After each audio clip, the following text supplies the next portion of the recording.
As an actress, I work very hard to prepare for roles. For Sweet Charity, I spent 6 months going to dance class 3 times a day and singing my heart out, and because I'm a terrible singer, so knowing you have to go on Broadway, you have to sing and prove myself. But nothing actually could ever prepare me for the day that I had to take on the hardest role that I've ever had to play, and that is of cancer patient and survivor. But thank you.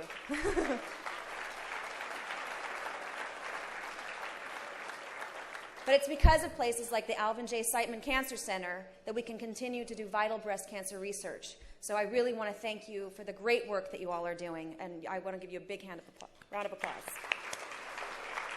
I am healthy today because of such efforts in research and in early detection.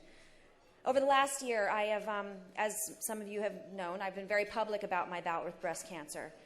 I think that you have to be honest to be an inspiration, and not just about the diagnosis, but about the process. And it's a process that is both frightening and it's highly emotional. As one cancer survivor told me early on, cancer sucks. And it does. And even though I began screening for breast cancer at the age of 30, I never, ever dreamt that a doctor would utter those dreaded words, "You've got cancer."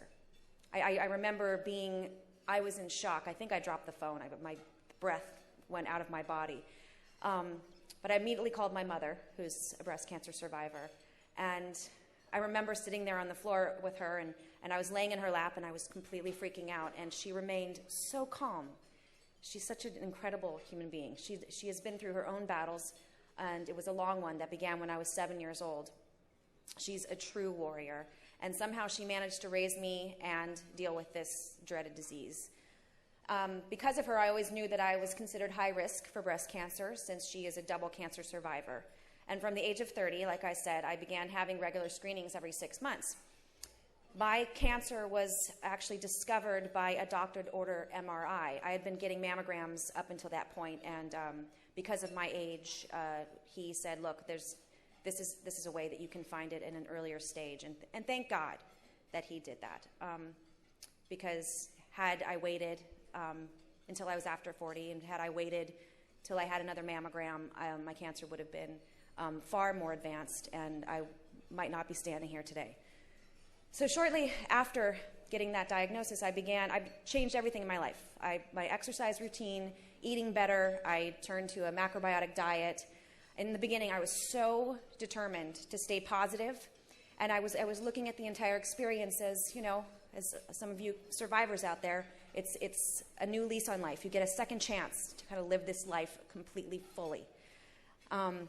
But I remember talking to a breast cancer survivor that my doctor had hooked me up with on the phone, and I was describing my new, very optimistic way of living, with this disease and how I'm going to fight it. And I had never met her before, and she interrupted me immediately and said, "If you don't start admitting that this sucks, I'm going to have to stop talking to you." And there I was on my high horse going like, "No, but we have this new lease on life." But sometimes you have to just go, okay, yeah, you know what? It does suck. And even when you try to stay positive, there are times that it permeates every part of your world. So much so that I felt that I had a responsibility to go out and to educate others. And look, there were times that I did not want to be so personal in magazines or on morning news shows or right here. But I felt that it's very important to get the message out.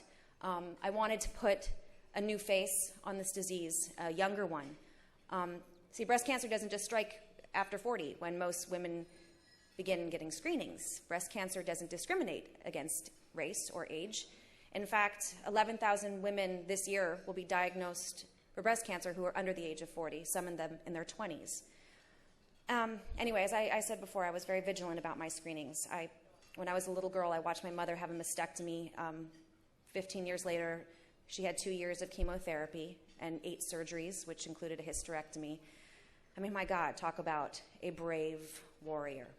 But knowing that she survived all that, I knew that I had the same makeup, unfortunately the same genetic makeup, but I also had the same makeup to know that I was going to be okay. That she used to say to me, "Cancer is a word, not a sentence." But it still can be very frightening. And the strange part about cancer is that it doesn't just affect your physical. As you know, it affects you mentally, emotionally, spiritually. Your mood can easily shift from day to day, from moment to moment, from being a warrior to laying in a pool of your own tears on the floor. I mean, sometimes when I was in the middle of it, sometimes in the eye of the storm, I would have to tell myself, just, you got to snap out of it. Because you have one day, you have one life, you have one moment to make everything better, to make your life better. And, it's very easy to go to that place when you're wondering what that ache is at 3 o'clock in the morning. And if that blood test you have to take next week is going to come out okay. Or, when you're in the middle of it, there seems to be this constant battle to remain upbeat. And I remember waking up from the 6 to 8 hour surgery, I was so relieved to have this junk out of my body. But I was really, really upset that my family and friends had completed my Tuesday New York Times crossword puzzle, and that's the first thing that I said to them as I was coming out of, I can't believe you finished my puzzle, and I can't believe it took 3 of you 6 hours to do it. So I was like, oh my God, a 3-year-old could do a Tuesday crossword puzzle. But at the same time, I also thought that, I'm never going to be able to have the experience of breastfeeding my child. I mean, there's the up and there's the down constantly with this. But there are those days that I so appreciate the little things, just the little things, like not having to wear a bra with a tank top.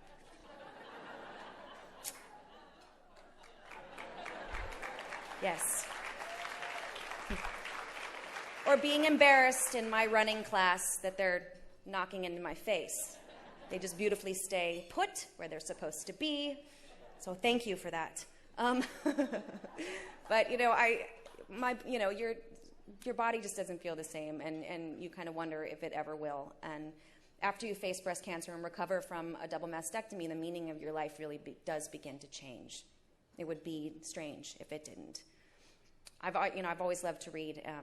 Even what I read these days is quite different. Someone asked me recently if I ever read anything light, asking about magazines or, this magazine or that magazine, and I kept saying, no, I don't read tabloid magazines. We actually don't allow them in my home, and I don't condone paying for that kind of publicity. So, and they also said, what about, chick literature?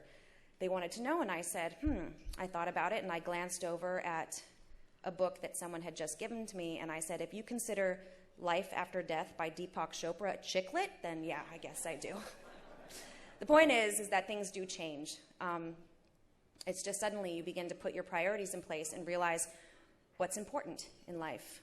When you're going through something like this, it's your family and your friends and a strong support group that helps you cope with all the various issues that arise.